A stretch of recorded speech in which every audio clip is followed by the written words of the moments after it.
Guys, welcome back to the broadcast. Thank you for joining us. Thank you for having us, Brennan.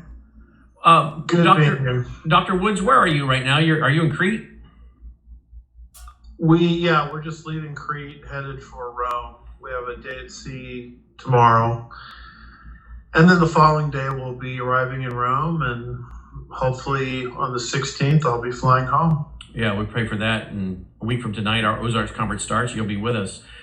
What do you make of my comment to be very leery of people putting out these video clips of Ben Shapiro explaining his Judaism? And I guess it's supposed to be a shock that he doesn't believe in Yeshua. I mean, that's not a shock to those of us that have supported over the years or been involved in the ministry or getting a description of the Passover from our friends at Jews for Jesus. That's not a shock to us, is it?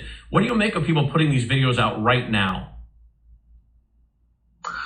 I guess I don't get it, because I'd have to throw out countless. Did he just freeze up on us? You can still hear me. All right, now you're back. What were you saying? Yeah. I'd have to throw out Bruce Hershenson, Dennis Prager. I'd have to throw out David Horowitz. I mean, if that's the rule, then I've got to cut myself off from countless good sources of information. So I guess I don't fully get why they're doing it. Yeah, I think I get why they're doing it. Annie, you think you know why they're doing it? I think I know why they're doing it, and I could add another 10 sentences to everything you said. And I'm going to include that, as you said, those who avoid having real life experience, such as myself, Yosama Dakdok, Nani Darwish, Farah Prudence, on their shows. Hold right there. Annie, let's come back to you. You were saying, where are these people that want to be so-called experts and spout off a lot, and they're being proven wrong? That's the issue. What were you saying about who they should be interviewing? That's the thing. Sometimes I'm going to actually bring a name up because it's been circulating. I personally, I'm not a huge fan of Ben Shapiro myself. Right. But Ben Shapiro is one of the very few people, like Danielle Greenfield, yes, as a Jew who has informed American society about the dangers of Islam without sugarcoating it, without calling it radical versus moderate. He has done that. Yes. Because he has the experience, real life experience, not the study experience, but the real life experience. There is Candace Owen.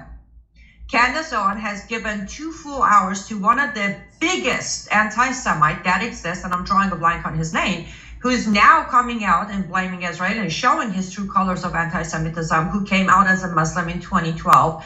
But she never gives a chance to people like Anni, Cyrus, Yosama Dakdok, Nani Darwish, Farah Prudence, or any of the real life people who can counter everything this man says. Or many other so-called experts who don't have a real life experience nor a scholarly experience, who are sitting in front of the camera or on tweets or putting tweets out, claiming things that they won't even allow us, the real experts, to go on and debate them or prove them wrong. A lot of them are doing this for clickbait right now. The more anti-Semite on social media, the more clicks you get, the more shares you get, the more loved you are. A lot of them truly, from bottom of their heart, they are anti-Semite. We've known that, me and you, Brandon. Yep. Now they're just showing it to the public. But the point is, we have this saying in Farsi that says, what you hear versus what you understand are 2 different topics. So now people are hearing things. How they judge that information is not the messenger's fault anymore. We might have many people with fake news, many people with wrong claims, many people with hateful messages. But if people are taking that in and accepting it, that it's their problem. It's them that are part of the problem. They need to be smart. I said it on your last show. It's time to stop being overly emotional and start being rational. When you read something, when you hear something, think, analyze it. Does it make sense? Is it accurate? If it's not, move on. Find a better source. Well said. Well said. All right, so let's go to this. We'll get the response from both of you. Dr. Woods, Jordanian forces deploy tear gas against protesters approaching western border. Day of Jihad march continues towards Israeli territory. What do you make of this now? We've got, of course, obviously the Gaza. We have what's coming from Lebanon, Syria, and now we've got forces moving toward the Jordan-Israeli border. Your thoughts today, please? Well, I guess my thoughts are the enemy of my enemy is my friend. And it's like all of these like-minded people that hate the state of Israel. They kind of smell blood in the water.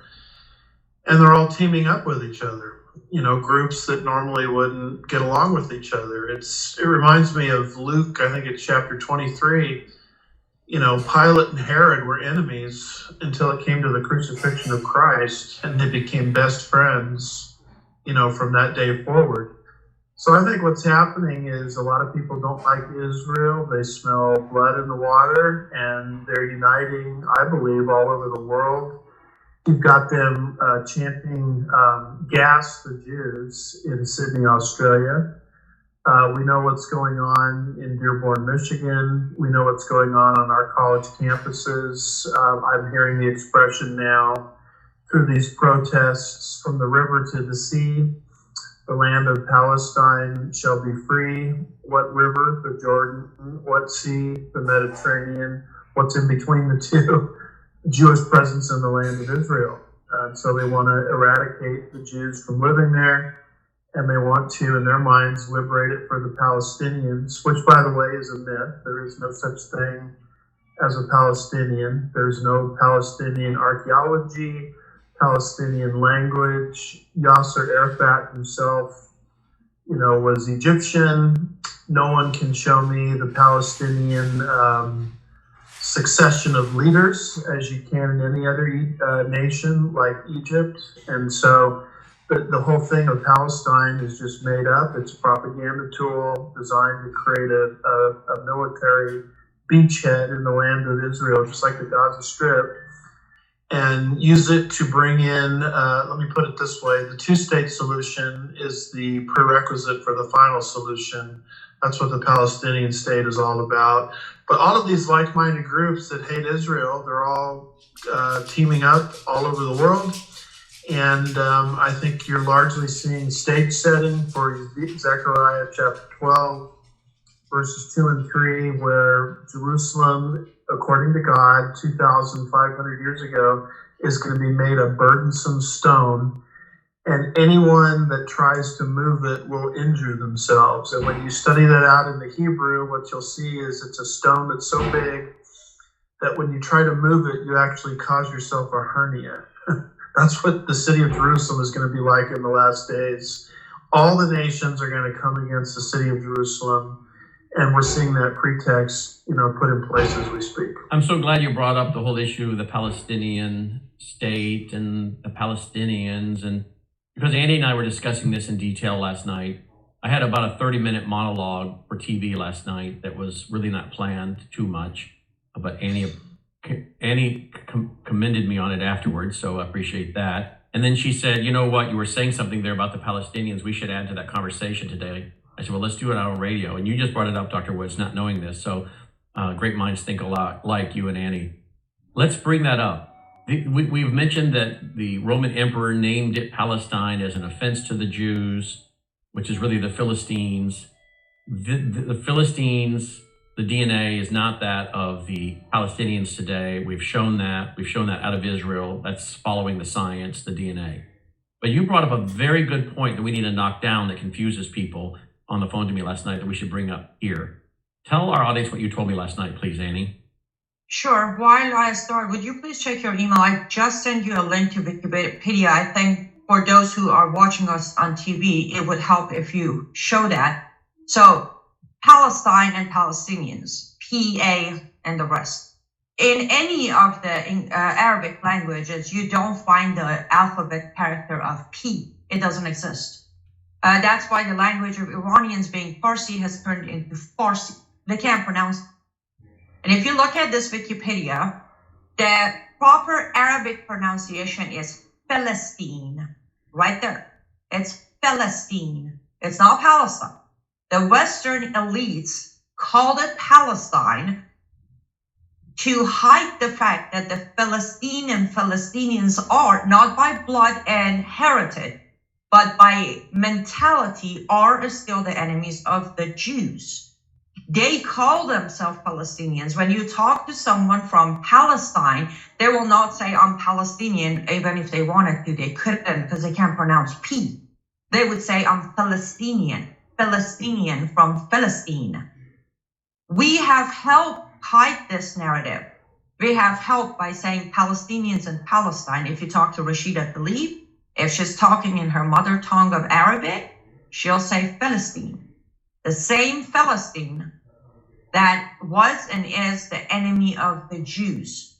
Again, not by blood or gene or heritage, by mindset. So every time I sit on camera or write something or I'm on air saying Palestinians are against the Jews, I'm called some Islamophobe who's categorizing and stereotyping. I'm not. They chose the name Palestine. They chose to identify as Palestinians, and they chose to vote for Hamas. I am not a stereotyping. I'm looking at facts. And of course, I didn't know that till last night. So this again is why we bring on experts that know the language. Now I'm looking at it on my computer. Anyone could go to Wikipedia. Not that I would count that as my only source of things because it's a lot of times it's propaganda, but at least they have the correct pronunciation. Is always the source for proper pronunciation of origins of the name. That's why I use Wikipedia for pronunciations. Yeah. And again, it gives our audience a chance to understand and see it for themselves. If they go to Wikipedia and they type in State of Palestine, you'll see how it is pronounced. There is no P, as she's saying. So just so our audience, make sure our audience understands. They call themselves Philistines, the Palestinians, because they identify with the enemies of Israel. But the people in the West, desiring to give cover to their anti-Semitism and their Jew hatred, said, we'll call you Palestinians, not Philistines. Exactly. Dr. Woods, did you know that? No, I mean, you're adding nuances, that are helpful Yes. to me. I mean, as you pointed out, the term, really comes from Emperor Hadrian in about AD 117. Now, this is post AD 70, so the Jews had been pushed out of the land of Israel, for a few decades. But he wanted to, just like the Muslims today, how they wreck archaeological sites and everything. He wanted to go into the land of Israel and basically de-Judaize the land and pretend like the Jews were never there. And so he developed this term from the Philistines, and it's an anti-Semitic term. Very, very sadly, it appears in a lot of study Bibles that Christians use. The study Bible itself will call it the land of Palestine. But we call the land exactly what the Bible calls it. You'll see in Matthew 2, it's called the land of Israel. Palestine is basically a made-up term. It was taken from the Philistines, and it was designed to mock the Jewish people and pretend like the Jewish people never were in the land of Israel at all. It's an anti-Semitic term designed to de-Judaize the land of Israel, essentially, is what it is. And yes, it's been brought into modern day nomenclature for the same reason, to pretend like the Jews have no right, to that historic land that God bequeathed to the physical descendants of Abraham, Isaac, and Jacob, going all the way back to Genesis 12 and Genesis 15 in the Abrahamic covenant. And something else that's important to understand is Yasser Arafat figured out that he could not beat the Jews militarily. Right. They lost in 48, they lost in 1967, they lost again in 73. And it was at that point he went to the Soviets for some... Right, he broke up, he'll come back. We'll have him finish that. He went to the Soviets. Yeah, so we'll come back and let you finish that. So here's a point Dr. Woods is bringing up. How many of you know that the state of Palestine was not formed until November 15th, 1988 by Yasser Arafat? Now, how many people watching the press and social media even know this today? How many of them know about the Balfour Declaration? How many of them know about that? when it comes to Israel. We'll tell you about all this on the other side. Don't go away.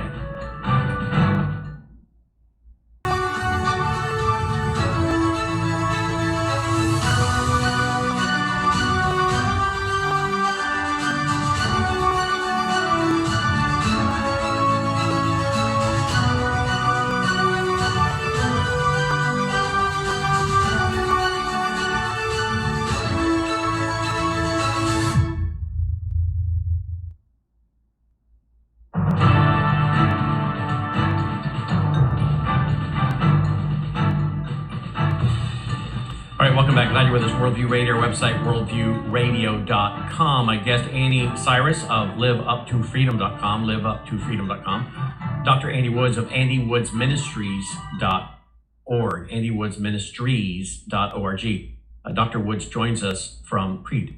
So, Dr. Woods, November 15th, 1988, Yasser Arafat says, hey, we're declaring a Palestinian state. He just, makes it up.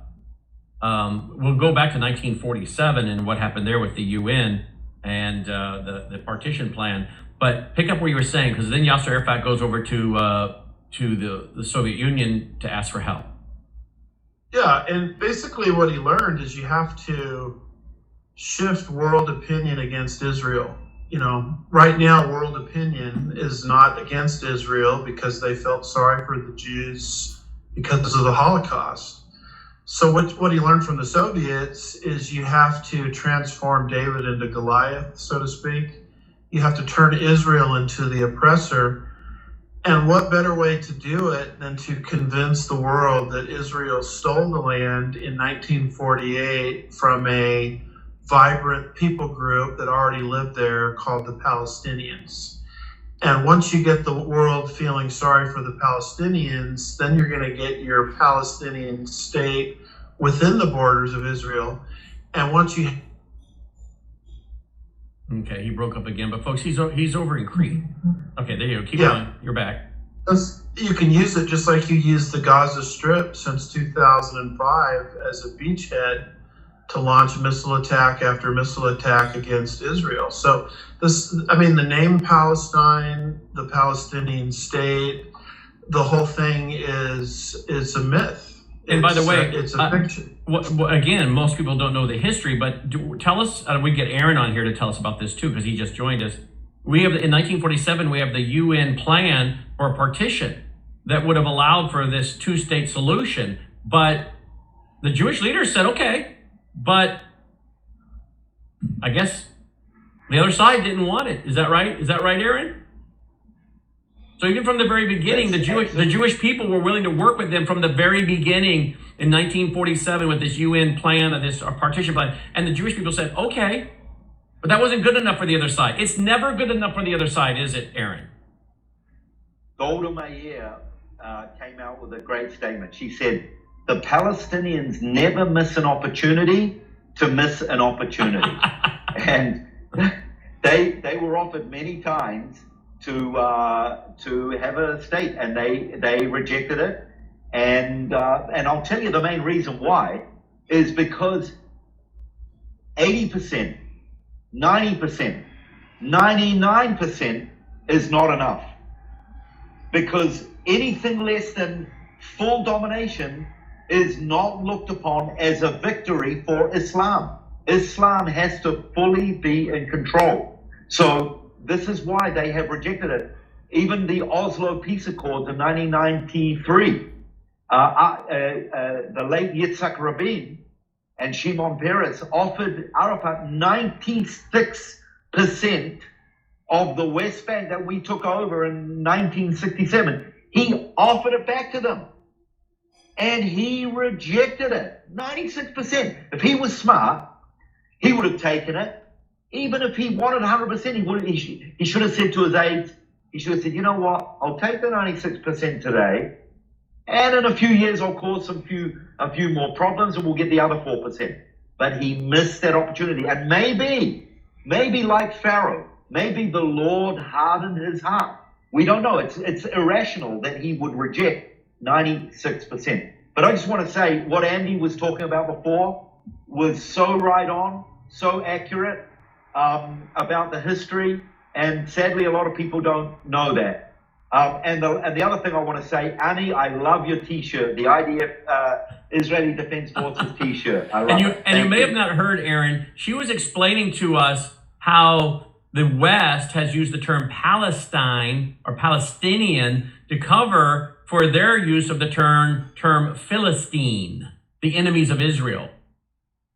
Yeah, that's what most scholars and academics believe, that when Hadrian, in the year 135, at the end of the Second Jewish Revolt, when he expelled the Jews from Jerusalem, he changed the whole name, which used to be called Judea, and he changed it to Palestina Secunda, after the ancient Philistines, to be like a thorn in the Jewish people's flesh. He also changed the name Jerusalem. He changed it to Aelia Capitolina, named after his family name, Aelia.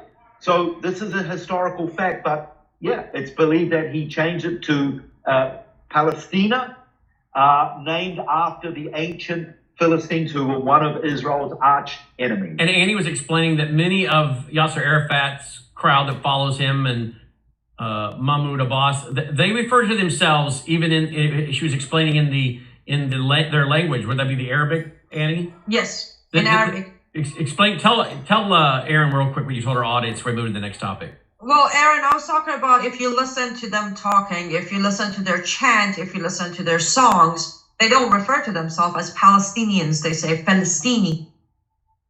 Their most famous song, there you go. They say Palestini is them. Palestine is where from river to sea it needs to be freed. Palestine. Interesting. And then people Absolutely. in the West, to try to cover up that they're using a term to denounce their enemy Israel, the people in the West say, "Oh, they're saying Palestine." They're not really saying Palestine. They're saying Palestine. But I just wanted to add something on what Dr. Woods brought up. We call it, as it's called in the Bible, Land of Israel, right? Right. I want to do this other side. If you open the Quran, read through the whole thing. If it's digital, search through the whole thing. More than 131 times in the Quran, the word Israel is mentioned. Either O Bani Israel, meaning the sons of Israel. Those in Israel, the Israel by itself, it's been mentioned. Not a single time, and I mean 0 time, do you see the word Palestine or Palestine in the Quran. The Quran itself refers to Israel as Israel. And that's where Usama Dakdok says that this land has 2 deeds, one from the Bible and one from the Quran, saying it's the Jewish peoples. And then we go to the Balfour Declaration, Dr. Woods. Most, again, people don't know that what was in the 1920s, the international community acknowledged that area was that of the Jewish people, the Balfour Declaration. Can you tell our audience about that, Dr. Woods? Well, you need to go back. I mean, the 1947 UN partition is interesting, but it goes way back to 1920 and what's called the San Remo Accord. And I'm about ready to, in about a day, get to Rome, in San Remo, Italy, a famous hotel where it was the after effects of World War I. And the leadership of the world at that time sat down and they carved out a chunk of land for the Jewish people. And what Israel is doing today is in complete harmony with the San Remo Accord. It's in complete harmony with the 1947 UN partition. And I would really encourage people to go to a couple of sources. One of them is Joan Peters, who wrote a book called From Time Immemorial, where she actually went over to that part of the world to disprove Jewish claims to the land, and she found the evidence was the opposite, and she wrote a book to that effect. And then the second source I direct people to is a man named Jacques Gauthier, a Canadian international lawyer who worked on a PhD dissertation at the University of Geneva, and he had hostile readership. Okay, anybody that's gone through the dissertation process knows the importance of having readers that are on your side. Well, this man had hostile readers, and so he worked on this for 20 years. He had to dot every I and cross every T, and what he has produced, and you can find his lectures online, I think his book that came out of it is entitled The Sovereignty Over the Old City of Jerusalem. What has come out of that process is an unassailable academic work. And here is his conclusion. You can say whatever you want about the nation of Israel. You can disagree with them politically. You can disagree with them on policy grounds. But here is one thing you cannot say. You cannot say that the Jewish nation today, even in the post-67 borders, is doing anything illegal. And this is the problem, is the international press keeps saying over and over again, occupied territories. And you hear that so frequently, you would think that Israel must be doing something illegal. But the Goudier piece and the Joan Peters work demonstrates that think whatever you want about the Jewish people, but get out of your mind the word illegal, because they are not doing anything illegal. Yeah, look at the Balfour Declaration. It was a public statement issued by the British government in 1917 during the First World War, announcing its support for the establishment of a national home for the Jewish people. And then we go on from there. That leads us from 1917, the Balfour Declaration, over to what he's talking about, the San Remo Conference, was an international meeting of the post-World War I Allied Supreme Council as an outgrowth of the Paris Peace Conference. And then it talks about how it was held in San Remo, Italy, from April 19th to April 26th, 2020. And it passed on April 25th, 1920. And it was, again, part of the League of Nations mandates. So people that want to act like this is something new, it's not new. I mean, you know, what's really interesting to me, Aaron, is I heard from Dr. Tommy Ice, who's talked about this a lot, mutual friend of Dr. Woods and I, that this is something that's not been brought up by the Israeli government and their PR people very often, something they should bring up more often, showing the international community was behind this, going back to 1917 all the way up to 1920, from the Balfour Declaration to the San Remo Conference. This is not something most people know anything about, and it is not even talked about enough by Israel itself. Well, one of the main reasons, Brennan, and everyone listening, is because our biggest opposers to any time we try to bring up historical documents and conferences and agreements is Europe. The United Nations, yes, the European nations, the EU, they don't care about that anymore. They're trying to rewrite history. And I mentioned this. The other thing is, when we took over, you know, we've been talking about 1947, 48. Fast forward 19 years to 1967, when we took over the Judea and Samaria and the Golan Heights. You know, the United Nations, they called us occupiers. Now, they said we are legal occupiers of the land that we took over, but a number of years ago, about 7 or 8 years ago, they changed it from us being legal occupiers to illegal occupiers. And I quoted this last week. Alan Dershowitz, who is a professor of Harvard University of International Law, makes it very clear that according to international law, when a nation's sovereignty is under threat, that nation has the right not only to defend itself, but to also take over land in so doing. And that's what we did, and that's why we say we're not occupying, that's our land. And that's what Donald Trump said about the Golan Heights. He said, we recognize the Golan Heights as legal, sovereign land of Israel. And we're going to pick it up and get an update from you, Aaron, when we come back as to the latest. I've been following it from the time I went to bed early this morning till when I got up. I have a channel I watch with 4 screens. So I watched your sunrise again last night. Now it's dark already over there. We'll be right back. Now, Putin has come out and declared that civilian casualties from Israeli ground assault in Gaza would be unacceptable. Let me tell you something, folks. A lot of people have been defending Russia. I didn't pick sides in the Ukraine-Russian war. I think it's a Hegelian dialectic to sandwich America in the middle.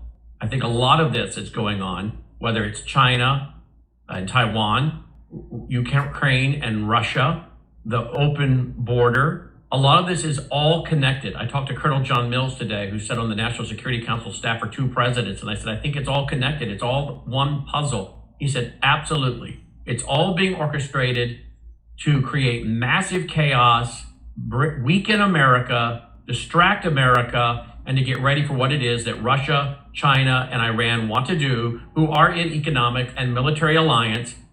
Let's not forget the Vostok 18, the largest military exercise in world history, Russia and China practicing striking America with nukes and NATO. And then, of course, a few weeks later, they added in with a rehearsal with Iran. And in all this chaos, and he'll join me on my broadcast later tonight, he said, in all this chaos, watch in 2024 for China to go against Taiwan. But first, they must weaken and get America in a position of weakness. And that's what this guy who has been put in the White House has done. My friend Michael Yon, who is in the Darien Gap, is saying and warning, watch out for a lot of these Palestinians. And I'm not saying that every Palestinian is a bad person, okay? I'm not saying that. But watch for this, quote, humanitarian crisis, end quote, to be used as they come flooding over our border, get brought here, they get positioned to come up the Darien Gap and pushed on through into the United States of America. Will you comment on that real quick, Annie, before we go back to Aaron for the latest update? Absolutely. I mean, look, this morning or middle of the night, they already arrested 2 men from Lebanon trying to cross over the border. Lebanon, right there. One of the involvement countries with the attacks. We already got the IRGC member, Hezbollah people, only Lord knows how many Al-Qaeda and ISIS members who were flown over during the withdrawal from Afghanistan. And then we got Unit 910. We got Unit 910 from Iran that's here, correct, Annie? Yes, we do. What is Unit 910? Something we've been covering for about a year now with Todd Bensman. What is Unit 910 from Iran? Well, Unit 910 is, I guess, the simplest way, assassination team. Yes. They get a hit list. Yes. If we covered them too last year during the uprising in Iran, they had a hit list, and they actually went as far as almost kidnapping Masih al-Nijad in New York. Their orders could be hit list as of just kill the target. Sometimes it is the capture, kidnap, take back to the country. And they're not just in America, they're everywhere. Their very first victim was Freydun Farrokhzad way back in 1987 when they killed him. His body was sliced into pieces, found in his apartment in Germany, and to this day still has a cold case never solved. Aaron, that's who they are. Aaron, what's the latest? We've got, I guess, the border being rushed on the Jordan side, and we have reports they're sending out tear gas, trying to repel people back. What are you hearing? Yeah, I'm hearing that.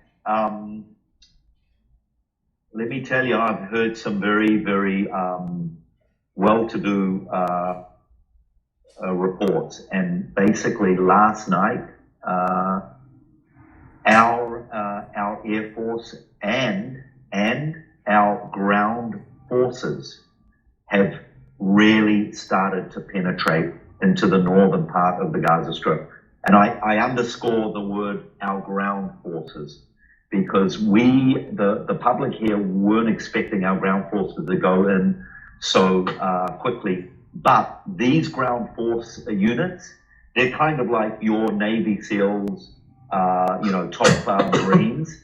And they have not only gone in and taken out a number of terrorists, they are trying to find some of the kidnapped people, including some of the Americans that have been kidnapped. Haven't got any updates on whether they've found any or not. What we are knowing here is that the numbers of dead and murdered are going up. It's now reached over the 1,400 number. And some of the stories that you just think that you've heard the worst it could be, but then you hear new stories, and I'm not going to go into it, but atrocious. In fact, Lloyd Austin, your Secretary of Defense who is here, he said to Bibi Netanyahu, he said, I happen to know a lot about ISIS, and I'll tell you this, Hamas are far worse than ISIS. I have seen some photos myself in the last 24 hours, well, all this time, but some new ones in the last 24 hours that, again, go against the media and the liberals on social media. No, babies were decapitated. People were burned alive, raped and burned alive. And yet people are trying to say that was fake. Well, the Israeli government has come out and shown officials and said, this is not fake, and they've seen it. What do you make of this? We have, I'm gonna have to go very quickly, but here we have a tweet by Gordon Chang. There's no enemy of civilization that the Biden administration will not try to help. And it's a picture of U.S. Secretary of State Anthony Blinken meeting with Mahmoud Abbas, head of the Palestinian Authority, at a villa of Mr. Abbas's near the U.S. Embassy in Amman, Jordan. Yeah, you know, when I saw him meeting, it did put a bad taste in my mouth. However, we've got to remember that, you know, the Judeo-Christian values are to value life, each person as if it's a whole. When one person dies, a whole world dies. So I'm believing that one of the key reasons why he's meeting Mahmoud Abbas is to discuss any chance of Mahmoud Abbas being a mediator to try and get some of those captives back home. Let's pray. This is not our. Let's pray that what that is. This is not our number. Yeah. By the way, this is not our number one priority. It's always been our number one priority. Now it's changed. Our number one priority is to crush Hamas. Closing comment from you, Dr. Woods. Good versus evil, and if a person is not going to stand with Israel right now, then they're on the side of evil and they're on the side of terrorism. Annie, closing comment. It's time to pick a side. All the names thrown around the side, this is Islam versus humanity. Pick a side. If you're going to side with Islam, do not expect any good to come out of it for your own personal soul rescue. This isn't about people. Like to the nationsministry.com. Like to the nationsministry.com. That's Aaron. Dr. Woods is andywoodsministries.org, and Annie is liveuptofreedom.com.